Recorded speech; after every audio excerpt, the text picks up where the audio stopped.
Hi everyone! So in today's video, we're going to be discussing 7 skills that archaeologists easily bring to UX research. Now, if you don't know me, my name is Smiti and I'm an archaeologist, but I've also been a UX researcher. Now, UX research or user experience research is drawing the attention of PhDs, postdocs, and even established faculty members because it provides a lucrative and interesting option to still do research, but in an industry setting. Now, companies and organizations do recruit broadly for UX researchers. However, archaeologists are not always at the top of their list, but we have skills that easily translate to UX research. So that's what today's video is all about. So skill number 1, we're curious about people. Now, many of us study people in the past and past societies, and we're curious about how they lived, what they used, and a whole host of other questions. That intellectual curiosity can easily be translated into studying people who are living now and using certain products, services, or experiences that an organization or a company might have to offer. In fact, cultural anthropologists are highly sought after in the UX field, and many archaeologists are also anthropologically trained. So if that's you, definitely lean into that skill set as well as you're talking to people about potential UX research jobs. Now, depending on how you did archaeology or how you do archaeology, you might not have the methodological knowledge or experience of certain cultural anthropologists, especially when it comes to desired methods like field interviews or ethnography. But that's okay, and that leads us into skill number 2. Archaeologists are great at quickly learning new methods and adapting them. So you probably have stories about learning a whole new method and adapting that for your research. And 2 key skills that are super important in UX when it comes to methods is rigor and scrappiness. Now, when it comes to rigor, that just means you have to be thorough and as accurate as possible. And this is basically a baseline requirement for most graduate research. Now, when it comes to scrappiness, that's a term I heard a lot when I was in UX research, and that just means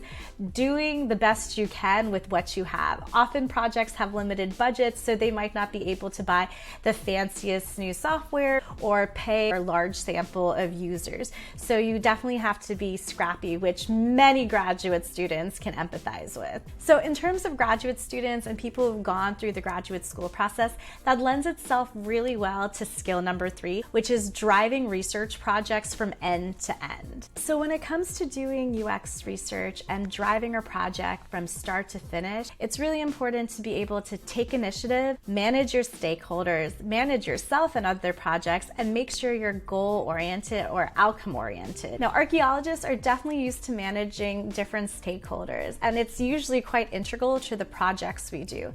For example, if you're running an excavation abroad, you would need to make sure you're coordinating with your home university, with any funding agencies, local governments, local communities, any students or workers that you might be bringing out, and a whole host of other people. Now, all these parties might be directly or indirectly related to the project, but you have to be able to communicate with them in order to manage your project and move it along. This happens in UX research all the time. You often collaborate with maybe engineering teams, product teams, content design teams, as well as UI design teams. And if you're driving that project, you have to be able to make sure that you're communicating with everyone and that, most importantly, you're aligning on what needs to get done. Now, another thing archaeologists are really good at doing is prioritization. If you've ever done field work as an archaeologist, you often have a limited time and budget. So you might have a lot of things that you want to get done, but you feasibly don't have the time or money to do all of them. So you ruthlessly prioritize as the season goes on or even before the season happens. This skill is also crucial in UX research, and we're often prioritizing and reprioritizing what we can do in a given time frame and with the budget we have. So archaeologists are often working in a collaborative team environment. So that's something we're quite used to. And you'll see this as a skill that pops up all over the place for what makes a good UX researcher. But we also have a skill when it comes to team environments that the UX field is also grappling with as well, which is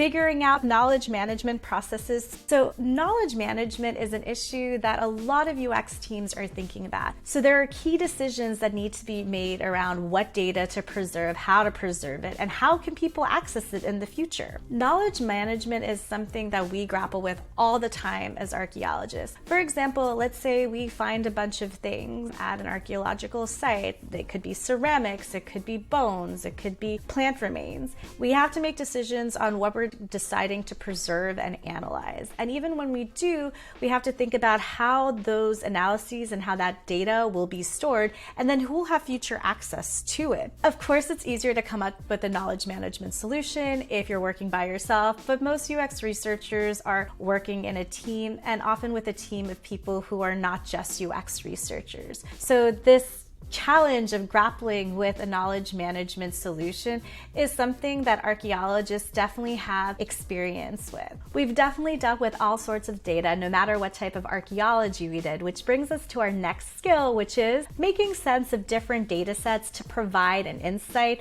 or in the case of UX research, a recommendation. So the type of archaeology I do is quite interdisciplinary. We're coordinating with different specialists, we're looking into different disciplines, adapting those methods for our own research program, and the list goes on. Now, all those disciplines and adaptations of those methods for our research generate different types of data sets. And in order to, let's say, publish an article, we need to make sense of those data sets and interpret them to actually provide an insight or something original to say. Making sense of different types of data sets happens all the time in UX research. Often we might do a specific study about a certain question, but then we're also pulling from previous studies and looking for patterns and seeing what's happened before. Archaeologists are quite used to looking at different types of data sets, even generating different data sets, and then having something to say about it. Now, even though we're dealing with a wide variety of data sets, even for one study, we might not know everything, but that lends itself well to the next skill, which is dealing with uncertainty as you're generating an insight or recommendation. So the archaeological record is inherently fragmentary, which means we don't know everything about the past and what happened to it because not everything preserved. So even if we have a method in which to look into the past, like ceramic analysis, we definitely don't have all the ceramics that were ever created in the past. Articulating what we know, what we don't know, and why we're making a certain interpretation is just a fundamental skill that you learn as you progress in your training as an archaeologist. So when it comes to UX research, I think archaeologists definitely have the foundational skills to then articulate design decisions, even amidst uncertainty. This leads us very well into the next skill, which is effectively communicating results to different stakeholders. Now, in the past, there was a lot of issues with academics only writing for academics. Now, in the type of archaeology that I do, and many of my friends do as well, we're used to communicating our findings with different stakeholders. So this could be local governments and communities, maybe undergraduate researchers who are coming for a field school on a project. We're just used to breaking down what we're doing in a way that is comprehensible to other people who might not be specialists in that specific field. So this skill lends itself really well to UX research when you're managing multiple stakeholders and need to deliver for them. Now, effective communication in UX research in this aspect means that you need to be able to give a recommendation to your stakeholders on what to do next, and they should be inspired or persuaded to do so. Another key part of communication to your stakeholders is creating effective deliverables. This could be, a report, a PowerPoint slide, a different type of presentation. And most archaeologists, especially if they've gone to graduate school, produce field reports, produce conference presentations. So those skills lend itself really well to communicating with stakeholders in a diversity of ways. So that is the end of the video. Obviously, I think there are more skills that us archaeologists bring to UX. If I missed anything or if you have something to add, definitely let me know in the comments below, and I'll see you in the next video.